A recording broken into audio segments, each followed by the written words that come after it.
찬송가 246장 부르겠습니다. 246장 찬송.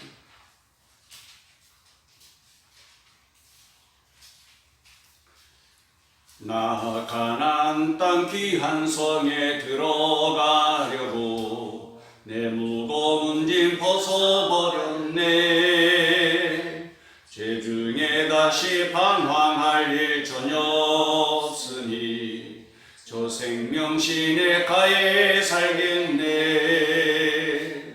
길이 살겠네. 나 길이 살겠네. 저 생명 시내가에 살겠네. 길이 살겠네. 나 길이 살겠네. 저 생명 시내가에 살겠네. 그 불과 구름 기둥으로 인도하시니 나 가는 길이 형통하겠네. 그 요단강을 내가 지금 건넌 후에는 저 생명 시내가에 살겠네. 길이 살겠네. 나 길이 살겠네. 저 생명 시내가에 살겠네. 길이 살겠네. 나 길이 살겠네. 저 생명 시내가에 살겠네. 내 주린 영혼 만나로서 먹여주시니 그 양식 내게 생명 되겠네. 이후로 생명 양식 주와 함께 먹으며 저 생명 시내가에 살겠네. 아멘. 길이 살겠네. 나 길이 살겠네. 저 생명 시내가에 살겠네.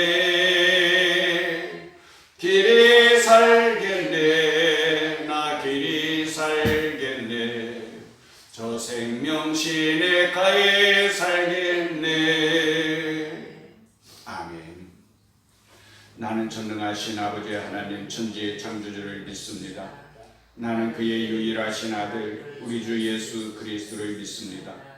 그는 성령으로 잉태되어 동정녀 마리아에게서 나시고 본디오 빌라도에게 고난을 받아 십자가에 못 박혀 죽으시고 장사된 지 사흘 만에 죽은 자 가운데서 다시 살아나셨으며 하늘에 오르시어 전능하신 아버지 하나님 우편에 앉아 계시다가 거기로부터 살아있는 자와 죽은 자를 심판하러 오십니다. 나는 성령을 믿으며 거룩한 공교회와 성도의 교제와 죄를 용서받는 것과 몸의 부활과 영생을 믿습니다. 아멘. 하나님 말씀은 창세기 23장입니다.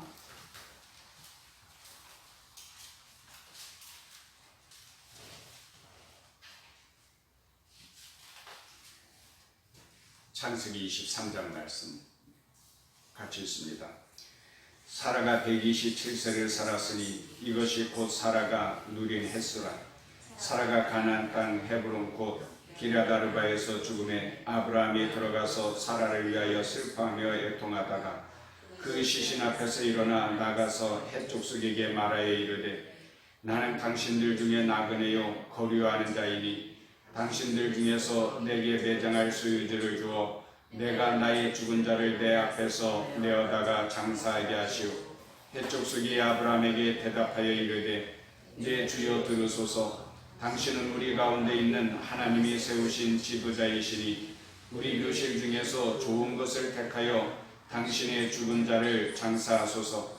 우리 중에서 자기 묘실에 당신의 죽은 자 장사함을 금할 자가 없으리이다.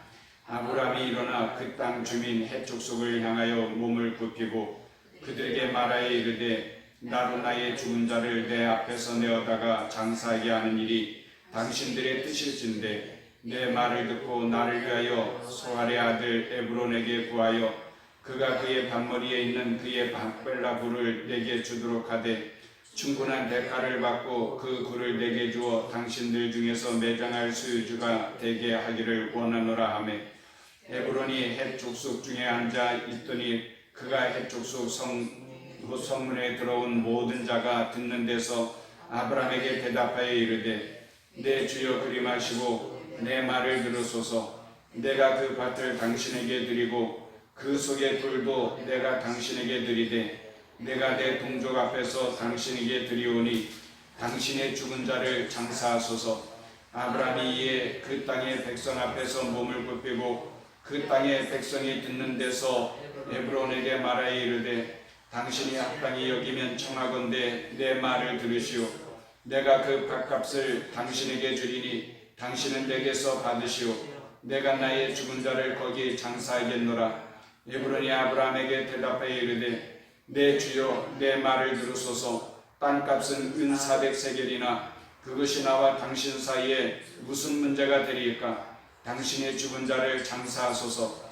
아브라함이 에브론의 말을 따라 에브론이 헷 족속이 듣는 데서 말한 대로 상인이 통용하는 은 400세겔을 달아 에브론에게 주었더니 마므레 앞 막벨라에 있는 에브론의 밭 곧 그 밭과 거기에 속한 굴과 그 밭과 그 주위에 들린 모든 나무가 성문에 들어온 모든 헷 족속이 보는 데서 아브라함의 소유로 확정된지라.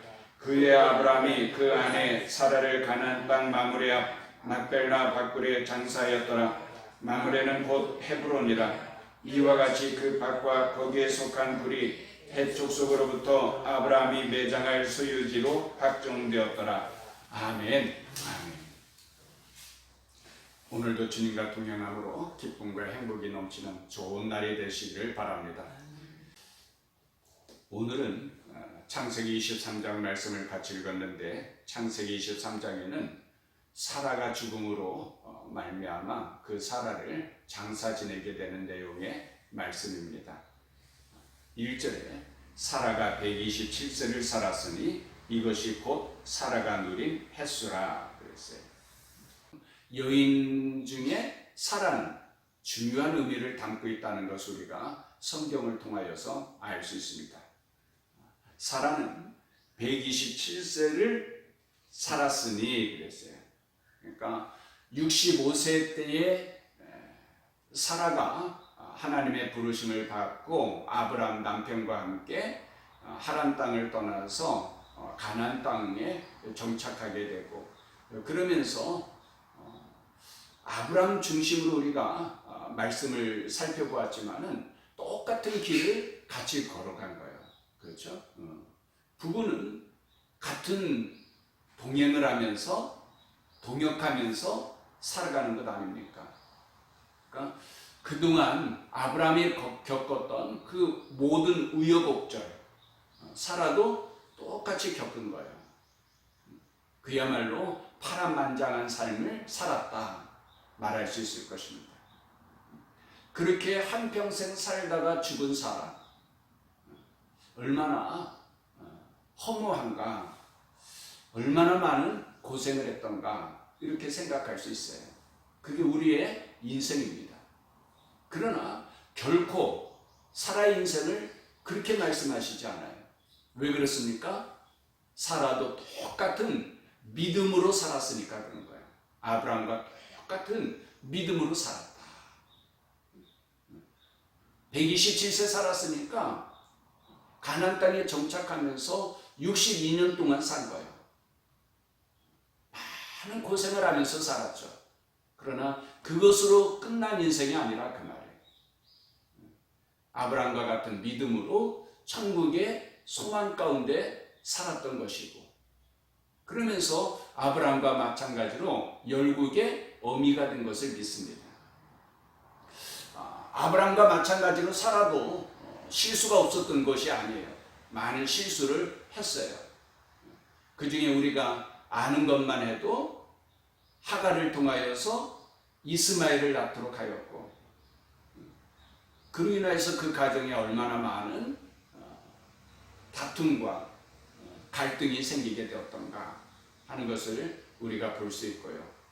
또 하나님께서 내 몸을 통하여서 아들을 낳을 거라고 할 때에 믿지 못하여서 웃었다가 해프닝이 벌어지기도 하였었고요. 이스마엘이 이삭을 괴롭히는 모습을 보면서 하갈과 이스마엘을 내쫓는 그런 일도 했어요. 실수가 없었기 때문이 아니에요. 사라도 많은 실수를 하였지만은 그럼에도 불구하고 성경은 사라야말로 믿음의 여성들의 모델이 되는 것을 말씀하고 있어요. 특별히 여성들이 사라와 같이 복종하는 마음으로 복종하는 삶을 살아야 된다라고 성경은 가르쳐주고 있어요. 실수가 있었음에도 불구하고 여성들의 모델이 될 만한 것은 그만큼 순종하는 삶을 잘 살았다.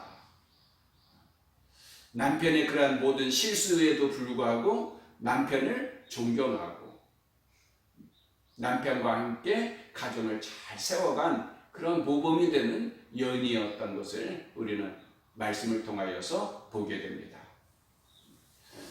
2절 사라가 가나안 땅 헤브론 곧 기럇 아르바에서 죽음에 아브라함이 들어가서 사라를 위하여 슬퍼하며 애통하다가 그랬어요. 어떤 분들은 장례식장에 가서 믿는 성도들은 울면 안 된다 그렇게 말하는 분들이 있어요. 구원받았는데 더 좋은 천국에 들어갔는데 왜 우냐? 우리는 승리의 찬송가만 불러야 된다. 그렇게 말하는 분들이 있어요.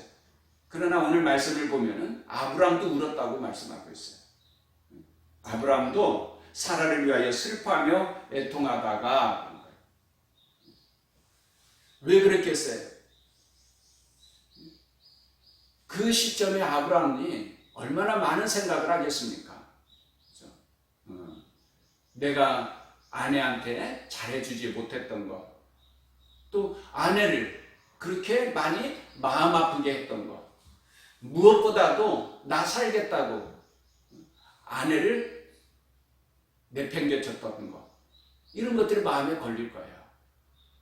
우리 인생이 그럴 수 있어요. 잠시 헤어진다는 것이 슬픔이요, 아픔이요, 괴로움일 수 있단 말입니다. 여러분, 연인 관계에서 남자 애인이 군 입대할 때에 대개의 경우 여성들이 울지 않습니까? 영원히 헤어질 걸 생각하면서 우는 거예요? 그거 아니거든요. 잠깐 헤어지는 것임에도 불구하고 뭐예요? 헤어진다는 그 자체가 슬픔인 거예요. 아픔인 거예요. 성도들도 똑같아요. 우리가 장례식장에 가서 우는 거에 대해서 나쁘게 생각할 필요 없어요. 잠깐 헤어지는 거지만 그 헤어짐은 슬픔이고 아픔이기 때문에 울 수 있어요. 그러나 절망은 아닙니다. 절망은 아닙니다. 오늘 말씀 가운데서도 보면은 사라를 위하여 슬퍼하며 애통하다가 그 시신 앞에서 일어나 나가서 헷 족속에게 말하여 이르되, 그러면서 나가잖아요. 다시 말씀드리지만은 우리 성도들도 이 땅에 사는 동안에 잠깐의 슬픔이 있고 아픔이 있지만은 그 자리에 머물러 있으면 안 돼요. 그것으로 우리가 실망하고 낙심에 빠지면 안 된단 말이에요. 다시 일어나야 되는 거예요. 다시 우리가 해야 할 일들을 향하여서 나가야 되는 거예요. 그것이 우리 믿음의 성도들이 걸어가야 하는 길인 것을 믿습니다. 그러면서 뭐예요? 아내 사라를 위하여서 장례할 매장지를 구하는 것이죠. 뭐라고 말을 하냐면은 4절에 나는 당신들 중에 나그네요 거류하는 자이니 당신들 중에서 내게 매장할 소유지를 주어 내가 나의 죽은 자를 내 앞에서 내어다가 장사하게 하시오. 무슨 말씀이냐면은 이때 아브라함과 그 자손들도 마찬가지인데 가나안 땅에 거하는 때에 거기에 살고는 있지만 뭐예요? 자기 소유의 땅이 하나도 없어요. 이 말씀을 우리가 이해하기가 조금 어려워질 수 있는데 뭐 시간 될 때까지 설명을 드린다고 하면은 하나님께서 가나안 땅을 아브라함과 그의 자손들에게 주었거든요. 하나님 땅에서 이끌어가지고 이 땅이 내가 너의 자손들에게, 너와 너의 자손들에게 주는 것이라고 했어요. 그런데 아브라함이 이때까지만 해도 땅이 한 채의 땅도 없었던 거예요. 그래서 사라를 매장해야 되는데 매장할 땅이 없는 거예요. 그 땅을 사는 거예요. 땅을 사는 거예요. 매장지가 없어서 매장지를 사는 것입니다. 이게 왜 중요하냐면 그 땅을 삼으로 말미암아 아브라함의 소유가 될 뿐만 아니라 물론 이제 나중에 여호수아 시대 때에 가서 하나님께서 그 땅을 다 점령하도록 해요. 그건 왜 그러냐면은 400년 정도 지나면은 이 가나안 땅이 죄악으로 가득하여서 하나님께서 심판하실 수밖에 없어요. 그래서 심판하면서 이스라엘 백성들에게 그 땅을 주시는 거예요. 그런데 지금 400년 전 아브라함 시대 때는 가나안 땅이 그렇게 하나님의 심판을 받을 만큼 죄로 가득하지 않았단 말이에요. 이때는 뭐예요? 땅을 매입한 거예요. 사는 거예요.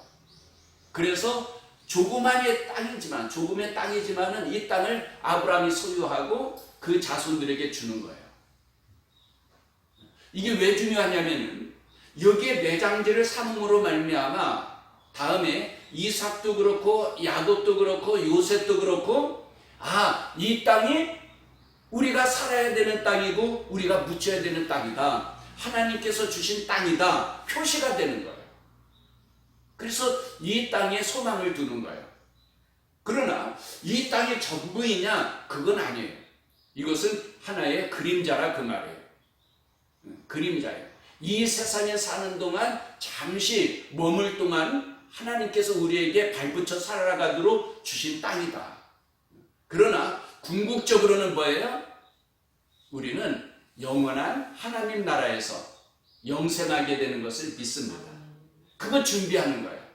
그 과정인 거예요.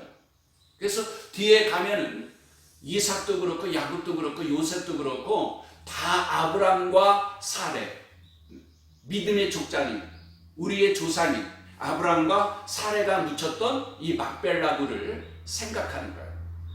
여기에 소망을 두는 거예요. 그리고 우리는 애굽에 살아도 다시 가나안 땅으로 돌아가야 된다라는 거예요. 그러한 기초석을 놓은 것이 바로 오늘 말씀입니다. 하나만 더 살펴본다고 하면 11절에 내 주여 그림하시고 내 말을 들으소서. 에브론이 하는 말이거든요. 에브론이 아브라함에게 뭐라고 말하냐면 11절에 내 주여 그림하시고 내 말을 들으소서. 내가 그 밭을 당신에게 드리고 그 속의 굴도 내가 당신에게 드리되 내가 내 동족 앞에서 당신에게 드리오니 당신의 죽은 자를 장사하소서. 무슨 말이냐면은 아브라함이 에브론에 소유된 밭을 이제 굴도 있고 나무도 있고 그렇죠. 그 땅을 내게 팔으라는 거예요. 그때에 이 에브론을 비롯하여서 이 지역의 모든 사람들이 아브라함을 얼마나 존경하는지, 아브라함에 대하여서 하나님이 세우신 지도자이시니 그래요. 6절에 보면 내 주여 들으소서. 당신은 우리 가운데 있는 하나님이 세우신 지도자이시니 우리 묘실 중에 좋은 것을 택하여 당신의 죽은 자를 장사하소서. 우리 중에서 자기 묘실에 당신의 죽은 자 장사할 사람을 금할 자가 없으리이다. 제가 드리고 싶은 말씀이 어떤 말씀이냐면은 하나님이 자녀들이 세상 사람들이 볼 때에 우리를 향하여서 하나님이 세우신 지도자이다. 하나님이 함께 하시는 사람이다. 저 사람들은 참 아름답고 존귀한 사람이다. 우리가 그렇게 존경받을 수 있도록 살아가는 것이 참 필요하다는 거예요. 아브라함이 바로 그런 거예요. 아브라함이. 아무 땅이나 가지라는 거예요. 당신은 그냥 단지 나그네가 아니라는 거예요.